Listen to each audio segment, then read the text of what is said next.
And plus, this square right here is surrounded by a bank, and a church. Someone said that we dedicated one dope to the other. You know, that's the money square right there. You know? The horse is taking us, yes. All right. We're moving along, moseying along here, ladies and gentlemen. Now we're going up to Broaden Street here. Broaden Street being a pretty popular mercantile street here in Savannah, Georgia. It was back then and still is now. Back in the day, you can come on the street and get anything from a top hat to quilts, any supplies that you may need before going back out to the street. But nowadays on the street now, you can find anything on the street from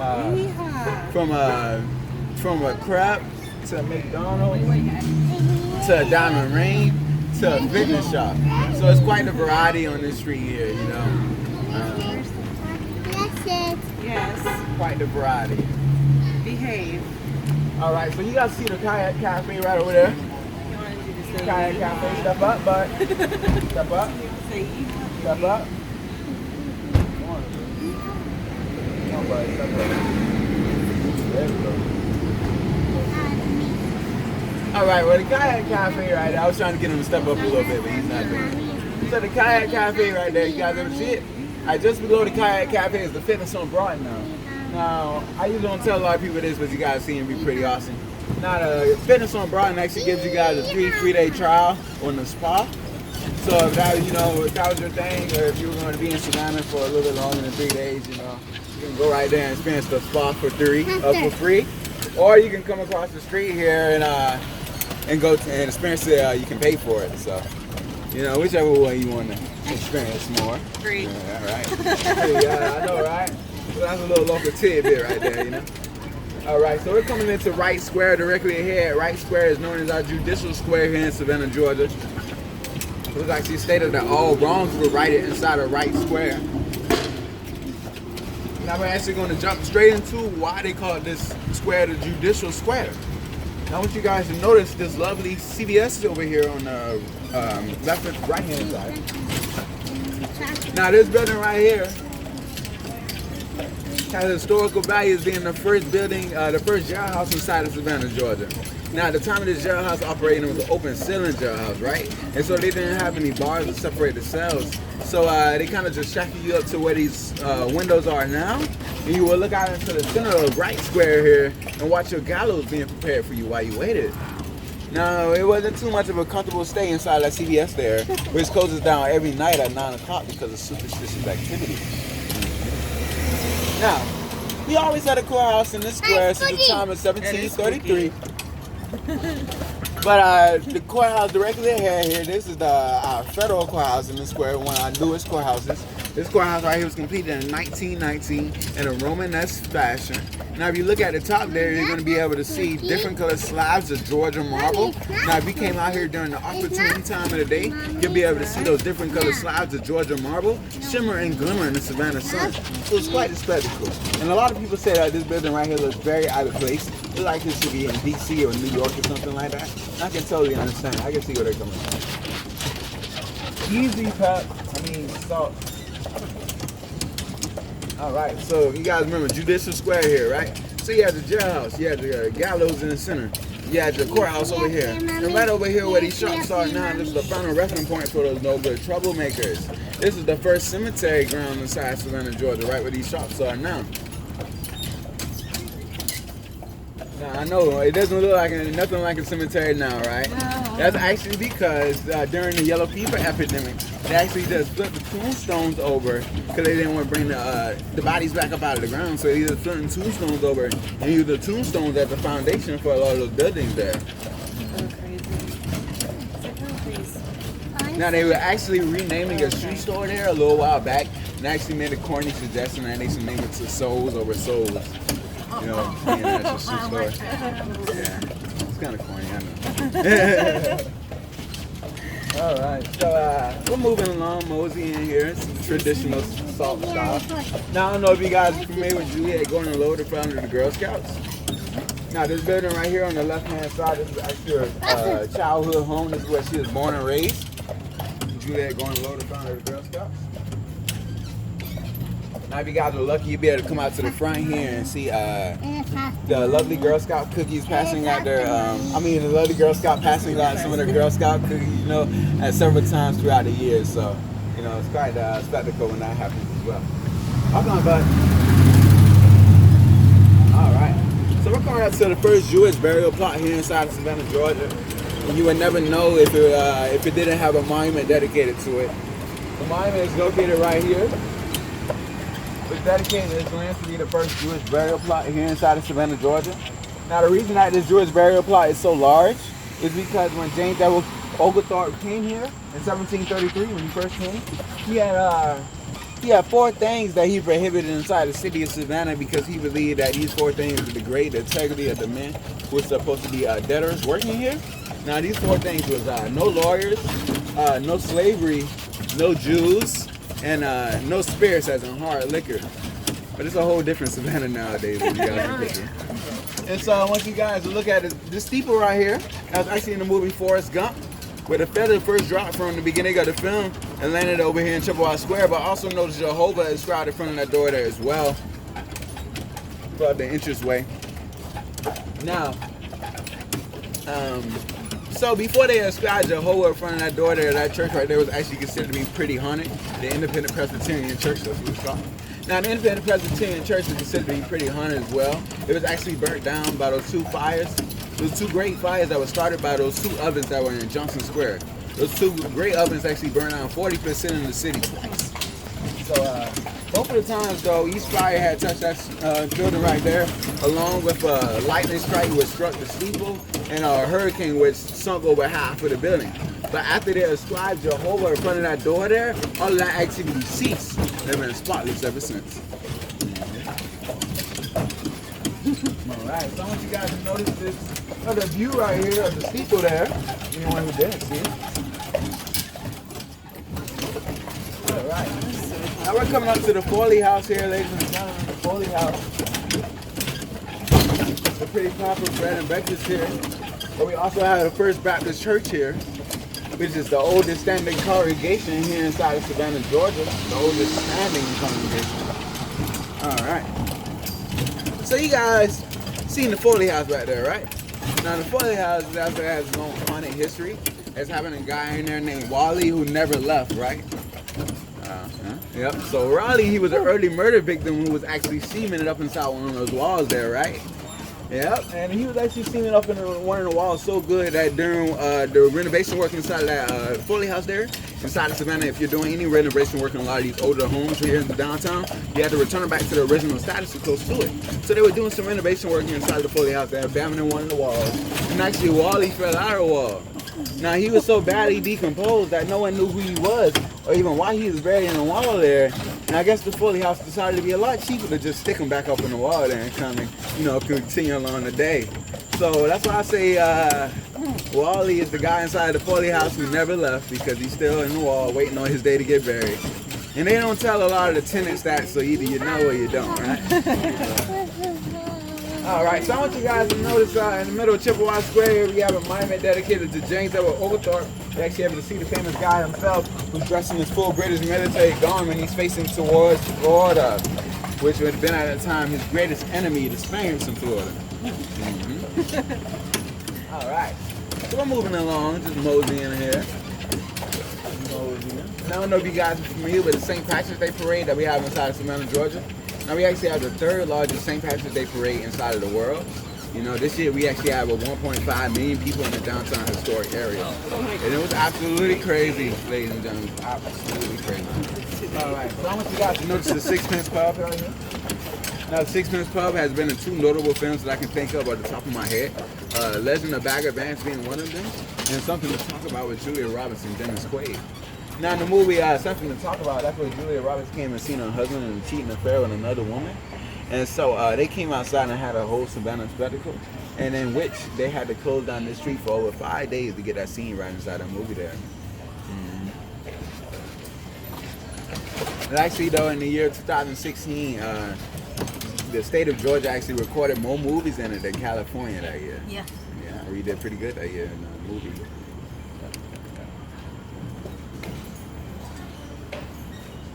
We're just moving along here. All the carriages lined up together. I probably just took a different route. What's up, buddy?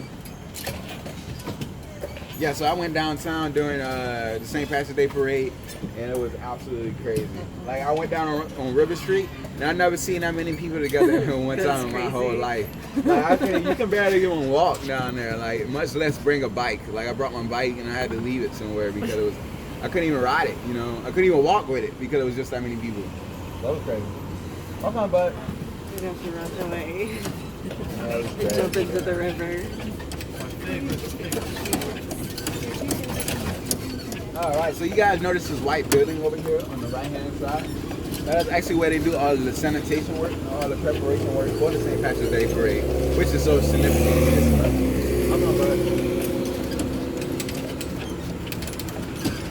Alright, so we're just moseying along here.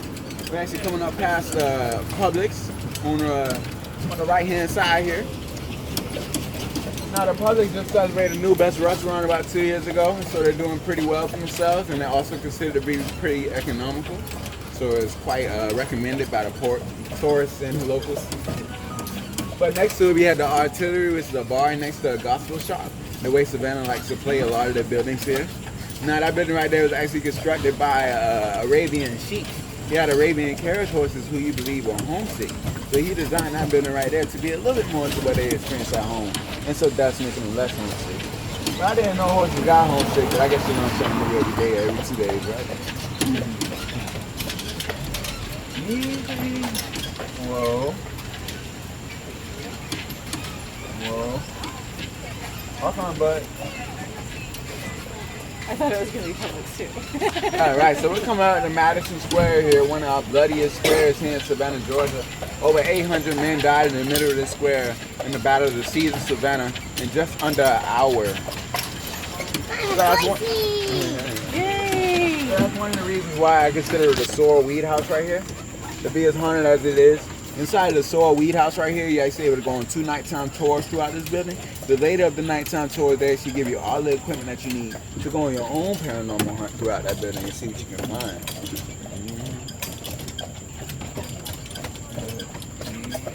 My horsey. All right, anybody familiar with General Sherman's March to the Sea? Okay, well, General Sherman's March to the Sea? Okay. All right, well, for those who don't know, during the Civil War, there was this Union officer who started off in Atlanta and kind of burnt his way down to Savannah. When he got to Savannah, he was so mesmerized by the beauty of the city that he actually decided to spare it. And he stayed inside that building right there, the Green Meldrum House. Now, while he stayed inside the Green Meldrum House there, he actually offered the city up to President Lincoln as a Christmas gift. It was actually the last Christmas gift that President Lincoln ever received alive. But pretty good last Christmas gift, you guys know. But right here is the St. John's Church here, which each stained glass window depicts one scene of the 10 Commandments. And yes. And also, when General Sherman was here, he stayed inside the Green Meldrum House there. The women of the St. John's Church there, they weren't too happy about his Union officers staying this close to them, right? So actually what they used to do was they used to ring the bells inside of that steeple there day and night until he actually got the idea to leave, right? But General Sherman, he didn't get the idea to leave. Actually, what he did was he actually took a group of his men and himself, and they went inside that steeple there and took the bells down. Now, the women, they had very good connections inside of the city of Savannah. And so thus, they were actually able to write a telegraph to President Lincoln stating that, hey, this man Sherman's here, you know, he's tearing up our bells and our steeples and stuff. You got to come get him, in so many words. And so actually, President Lincoln wrote a telegraph back to General Sherman stating this, and I quote, he said, leave those southern bells alone and put them back up in the tower. So General Sherman, being a good military man, he listened, right? He put them back up in the tower. But President Lincoln never told him how to put them back up in the tower. So he put them back out there upside down. And it actually took the city of Savannah over 30 years to figure out why those bells were never ringing inside of that steeple there. Until one windmill actually went up there and realized that, hey, the bell's are upside down. So that's just a little bit of ridiculousness between those two places right there. Bye. All right, we're gonna give Saul here a moment. Add a water bucket, you know, let him stay hydrated. He might not walk now.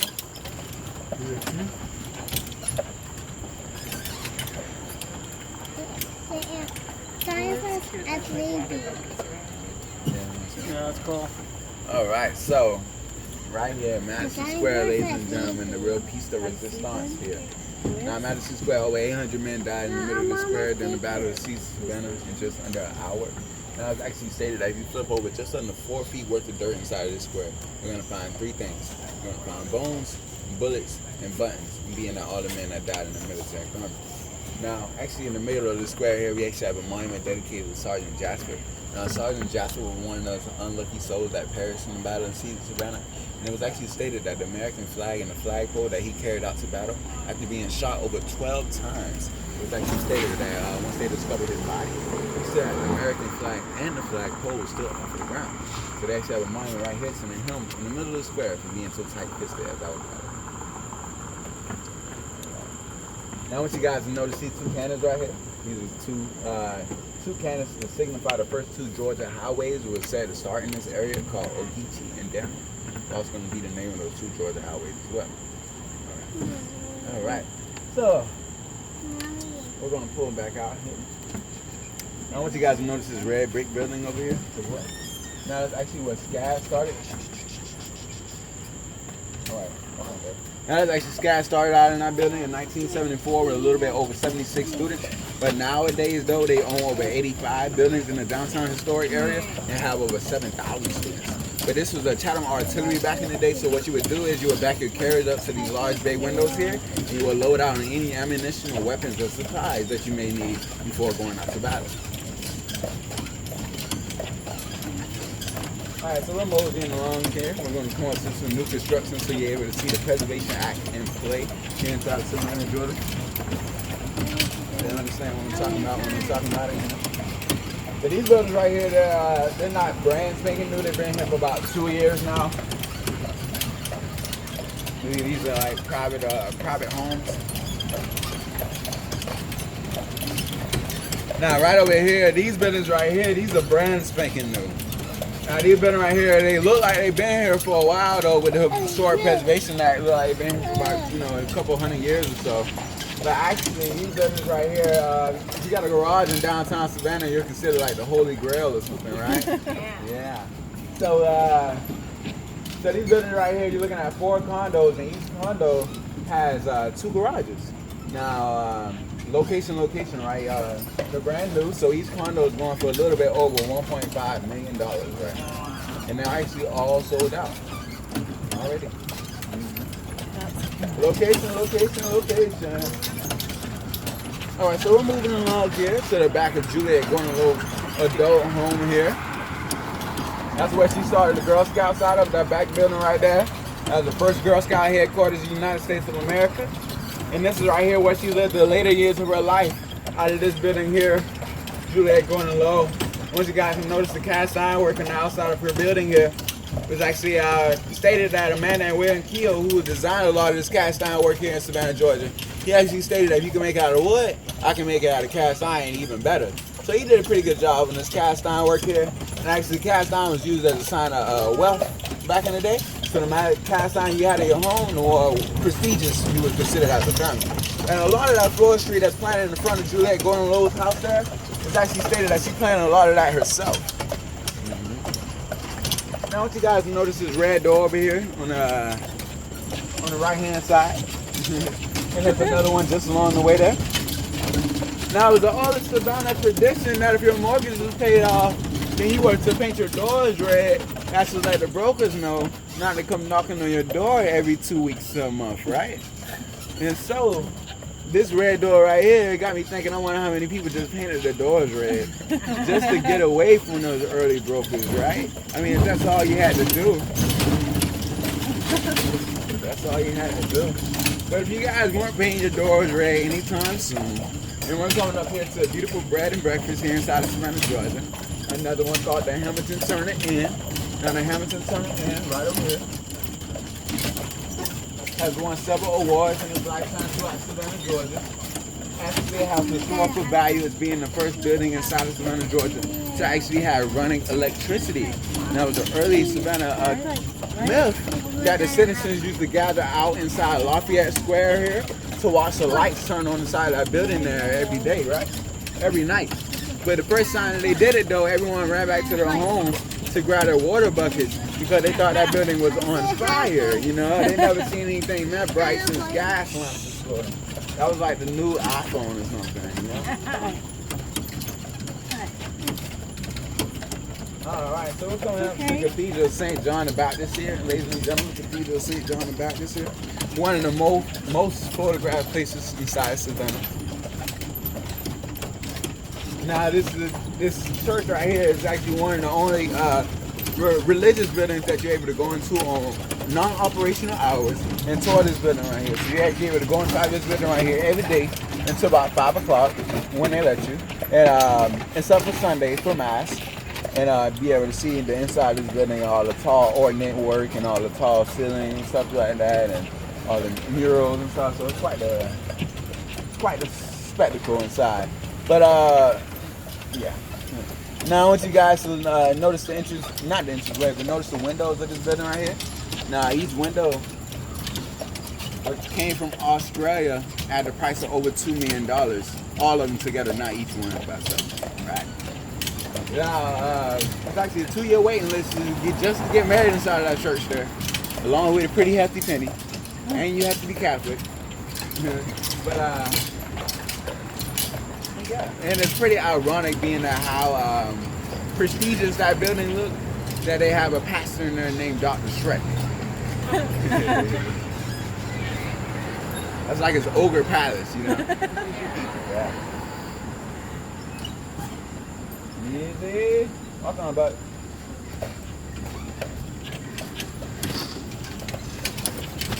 Alright. So who's coming along? Holding along here. Alright, I want you guys to notice this building right here. Just notice how up the steps there you got the main house. And below the steps there you got kind of like your little storage area and stuff like that.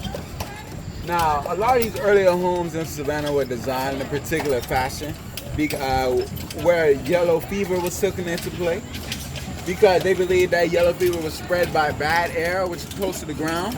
So they designed a lot of these earlier homes with your main entranceway being high above the ground, because they believe that you're less likely to catch yellow fever if the entranceway of your home is, several feet in the air. So, all right. Well, besides that, though, we're coming into Old Colonial Park Cemetery. Now, I want you guys to notice this green pasture of land there. Now, this green pasture of land is pretty ironic that they have a playground at the back there. Being how violent that little area was, that was the first dueling ground inside of Savannah, Georgia. And right across the fence here is Old Colonial Park Cemetery. So you guys know that a lot of those duelers are buried right across the fence here. Now, I want you guys to notice the East Perry Lane Hotel right there. I'm going to talk about that a little later. But the East Perry Lane Hotel right there, just not too far from the Old Colonial Park Cemetery. Alright, Old Colonial Park Cemetery. I know you guys won't be able to see it too well. I wish they would turn the lights on that like you usually do. But inside Old Colonial Park Cemetery, at the height of this cemetery's operation, was over 10,000 graves in the cemetery. Now, when you guys are able to look at it, it doesn't look nowhere near 10,000 graves, right? That's because when General Sherman was here and he stayed inside the Green Meldon House, he actually housed a lot of his troops and carriage horses over here, right? And the troops being between the ages of 14, 15, and 16, right? They used to wreak a lot of havoc inside of the cemetery here. They actually used to break open a lot of these catacombs and actually throw the bodies out and sleep inside. They actually used to tie a lot of the horses up to a lot of these tombstones, and so thus breaking them off. They used to use a lot of those tombstones as target practice, and they used a lot of those tombstones as writing pads to describe a lot of false dates. Now I want you guys to notice that catacomb right there, just directly on the fence. Weird place for a catacomb, right? That's actually because this cemetery right here was actually believed to be stretched all the way past East Perry Lane Hotel I was just talking about.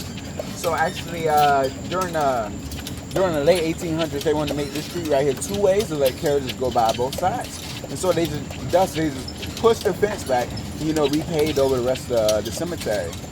And so we're passing over it right now.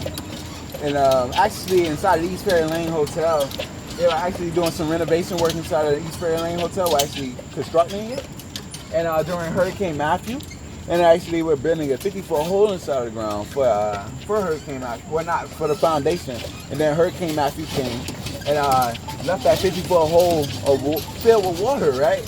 And inside that 50-foot hole in that murky water was over 10 bodies that the construction workers discovered once they came back to that construction site. Now, 7 of those bodies were joined together as being yellow fever mass burial, and the other 3, they had wood fragments, so they've been inside a coffin, and just no one knows where the coffin was now. Now, in the back of Old Colonial Park Cemetery, just to give you a little bit of ridiculousness that was written on a lot of those tombstones, there's actually a woman back there who died at the age of 25 and has over 800 children. And there's another man back there who died a couple of years before he was born. So that just gives you a little bit of the ridiculousness that was written on a lot of those tombstones that are located on the back of Old Colonial Park Cemetery.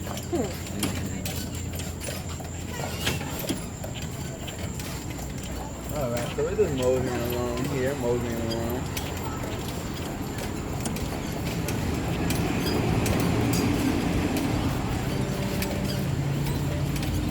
Alright, I want you guys to notice the Mariners Hospital right here.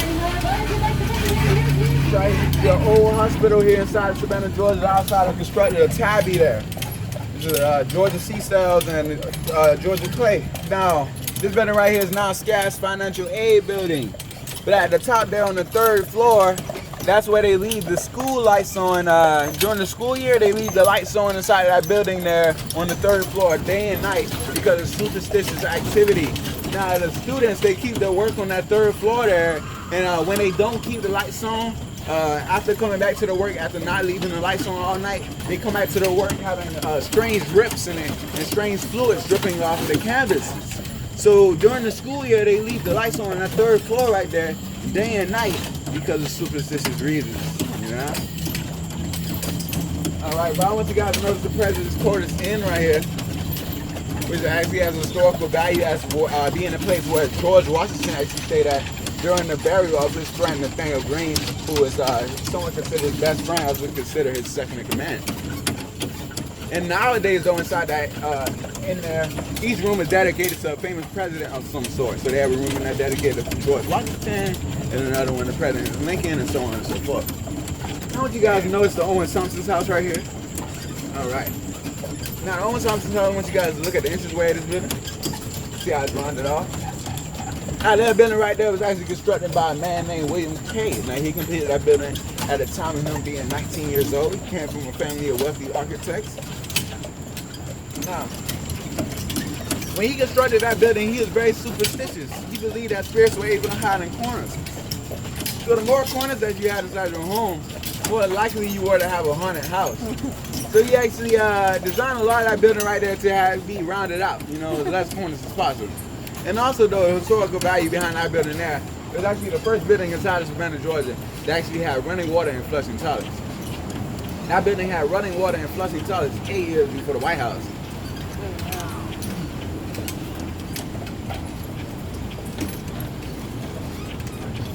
All right, so we're coming back up to Broughton Street here, ladies and gentlemen, Broughton Street.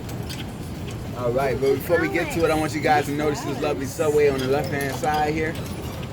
Now, what's so lovely about this subway here is actually stated that if you actually, if you ever have a nuclear attack here inside of Savannah, Georgia, you're actually supposed to get a foot long inside of this subway here, go into the basement of the subway, into one of the only bomb shelters located directly underneath this street. Easy. Whoa. So you guys know where to go if we ever have a nuclear attack here in Savannah, Georgia. You're supposed to go to the subway right here, get you a foot long, and go into the basement for the end of the world. All right, easy. Whoa. Welcome, bud. That's super long. That's like an hour long. All right, I want you guys to notice Leopold's right over there. Now, Leopold just celebrated their 98th anniversary here inside the city of Savannah, and they're very popular with the tourists and the locals. Yes, now Leopold is actually so popular that you're actually able to go, that you're actually able to try a flavor that has a song written after it called Tutti Frutti. Now they actually have a song written after the flavor called Tutti Frutti, one by Johnny Mercer and another one by Little Richard. So yeah, so it's quite popular there, Leopold. All right, now we're moseying along here, moseying along. What's me, brother? There we go. All right, so we're coming up to the Lucas Theater here. It was completed in 1921 by Arthur Lucas. Now, the first 40 years of life, this theater right here was Savannah's most popular theater. Nowadays, though, it's owned by SCAD, and they do a lot of the SCAD nights here. And this theater right here plays no digital. It's all live act for real inside that theater. And also, that theater right there has historical value as being the first building inside of Savannah to actually have running air conditioning. Now, it was actually stated that if your lawyer wasn't in Johnson Square when we were allowed to have lawyers, then most likely he was in, he paid a 5 cent for the matinee fee. He was up in the balcony there, but Lucas Theater there joined some of that early Savannah air conditioning, which I don't blame, you know. It's kind of hard to picture the city of Savannah without any air conditioning. Right? All right, so right here in the middle of Johnson Square, we actually have a monument dedicated to John Wesley. Now, some would say inside his left hand there, some would say it's the Holy Bible. Others would say it's his little black book of sins. Now, what he did with his little black book of sins was he actually used to patrol around this area in Johnson Square. Now, if you actually caught you committing any type of sin or anything like that, you actually write your name down inside that booklet there and actually request that you came to church the next Sunday. Now, if you didn't come to church the next Sunday, he would kind of write a sermon about you. You know, it kind of put you on blast, telling the congregation what you did and why you should never do it again, right? So he wasn't too likely in the 22 months here. And after spending about 22 months here in the city of Savannah, he actually took the boat ride back to England, and that's when he wrote the Principles of Methodism, which is still preached today.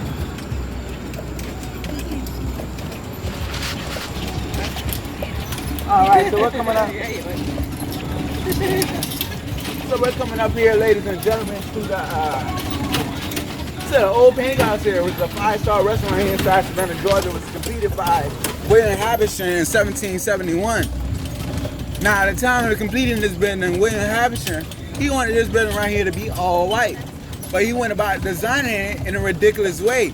He actually used Georgia red clay as the foundation and then came over it with white stucco. Now, one hot summer afternoon, the Georgia red clay bled over into the stucco, and so dust turned into this building polka dotted.